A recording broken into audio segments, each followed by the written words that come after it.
Okay, this video is the opposite of the previous video where we examined lipid storage, and now we are going to be looking at lipid mobilization from adipose tissue.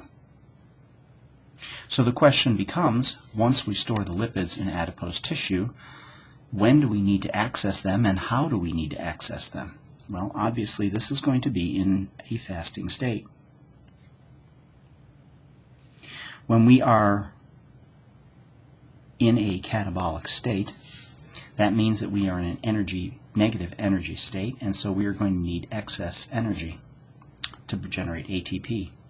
So recall that our primary energy source is glucose.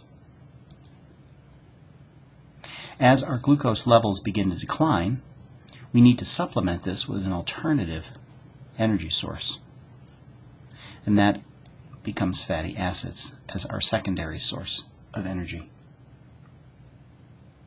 Now, how does this stimulation work? Well, recall, here's our plasma membrane of our adipocyte. In a fasting state, catabolic, recall that the hormone is called glucagon. Glucagon, of course, is going to be elevated in a fasting state because we have low glucose levels, and so our alpha cells in our pancreas will be secreting glucagon. Now the glucagon is going to stimulate its receptor. Remember that the glucagon receptor is a 7-transmembrane receptor, and this is the extracellular hormonal signal that tells the cell we're in a fasting state. Of course, adipose tissue is going to have a glucagon receptor in order to communicate to the adipose tissue that the body is going to be needing fatty acids, so let's begin mobilizing them into the blood. Now the glucagon signaling pathway we've seen before, binding to the receptor, will activate the heterotrimeric G protein, our alpha, beta, gamma,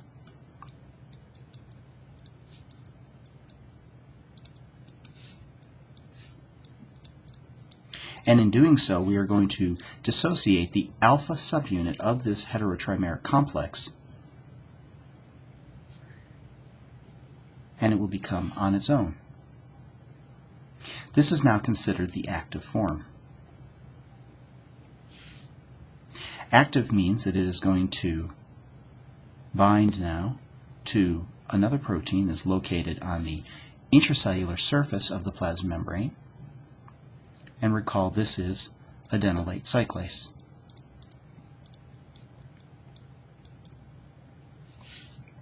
The role of adenylate cyclase is it is an enzyme that is going to be converting ATP into cyclic AMP. Cyclic AMP, of course, is our second messenger, and this will go to bind and activate protein kinase A. Now we have the active kinase that is going to be stimulating the activity of the adipocyte in the fasting state. So this is going to be occurring on a multi-step reaction. The first enzyme that is going to be activated is called ATGL. This stands for adipose triglyceride lipase. Now, from our previous videos, you'll know that a lipase is involved in cleaving fatty acids from their ester linkage to the backbone of the triglyceride, which is glycerol. So protein kinase A will induce the phosphorylation of ATGL. And of course, protein kinase A uses ATP for this reaction, generating ADP, to phosphorylate the ATGL. ATGL, once it's phosphorylated, becomes active. Now the job of ATGL is to take the triglyceride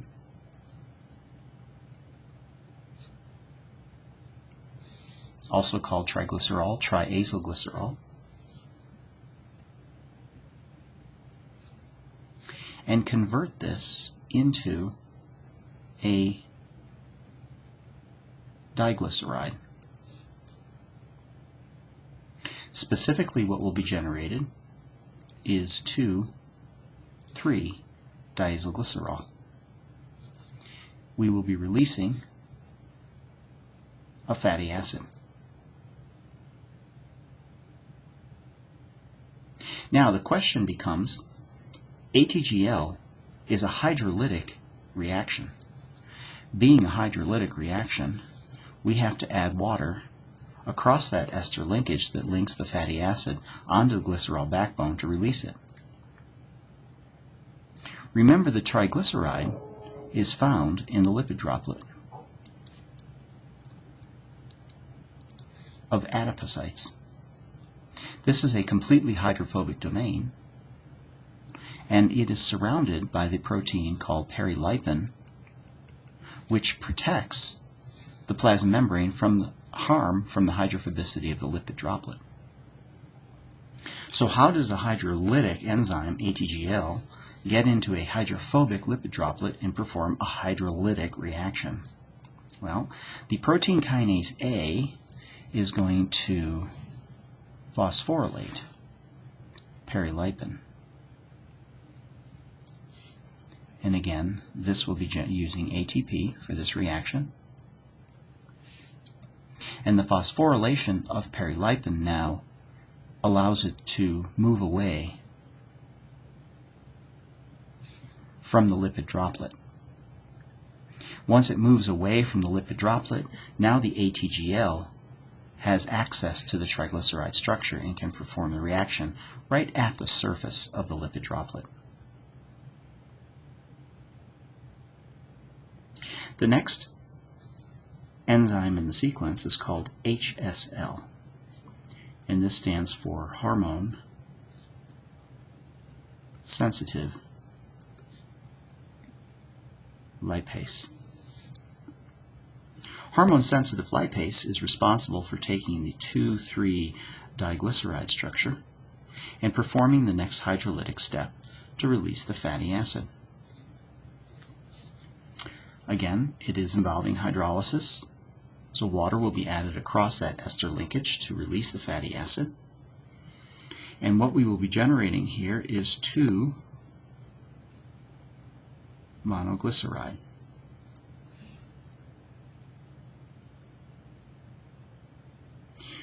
How do we activate HSL? Same principle as the activation of ATGL. We're going to use the kinase activity of protein kinase A, since it's been activated due to the fasting state, and we are going to add a phosphate group on HSL to make it active. And of course, like other reactions, this will be using ATP. Now the final step is that we have one more fatty acid on the glycerol structure. We don't want to waste this, so we are going to convert this into the release of fatty acid because it's a hydrolytic reaction, and we are going to be generating glycerol. The enzyme that does this is called monoglyceride lipase, sometimes abbreviated MGL. This enzyme, as far as the literature and research has shown, does not require activation. That means this is constitutively active. What does constitutively active mean? That means whenever there's a 2-monoglyceride structure available, this enzyme will cleave the last fatty acid off.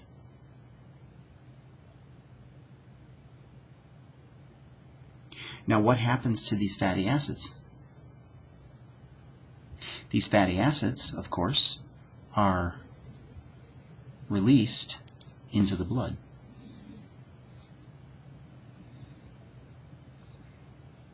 And they are released by passport through fat P.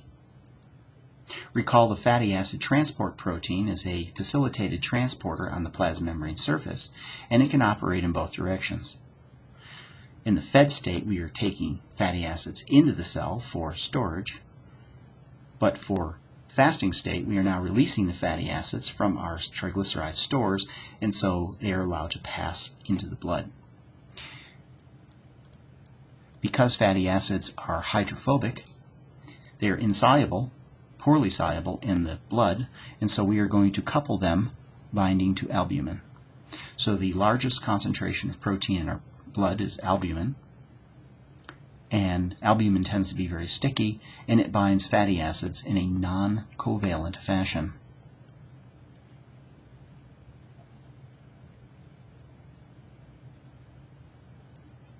The non-covalent binding of fatty acid to albumin allows for the transport through the blood, and then the fatty acids can dissociate when they arrive at tissue, for example, muscle tissue in a fasting state. Now, what happens to the glycerol? The glycerol will also be secreted into the blood, and the blood will transport the glycerol to the liver. Because we are in a fasting state, that means that the liver is performing gluconeogenesis.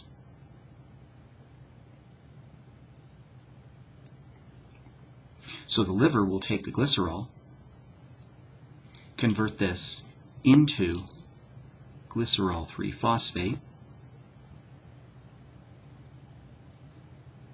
The glycerol 3-phosphate will be converted into glyceraldehyde 3-phosphate and be used for gluconeogenesis, which of course is generation of glucose in a fasting state.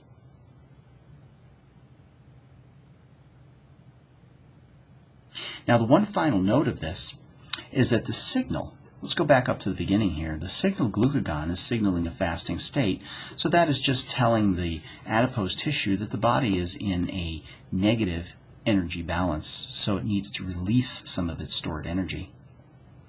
What happens if the body's demands increase rapidly? For example, under a stress response.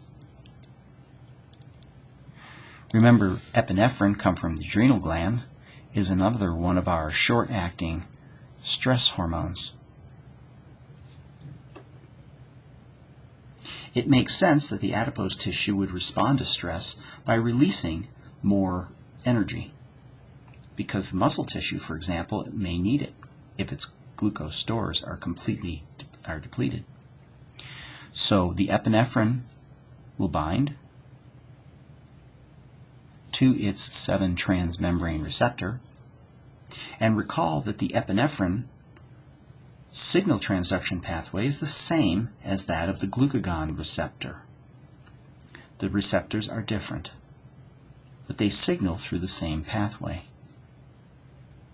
So the epinephrine receptor will undergo the activation of heterotrimeric G protein, releasing G-alpha. G-alpha will activate adenylate cyclase and increase the concentration of cyclic AMP. Notice with fasting conditions and stress hormone response, we have two independent signals that are converging on one second message. You can imagine that this is going to dramatically increase the concentration of cyclic AMP and thus increase the overall activity of protein kinase A in the cell. The way I like to look at this to make it a little easier is that glucagon is going to activate a certain amount of signaling molecules to release some fat. And this is simply because we are in a negative energy state in fasting.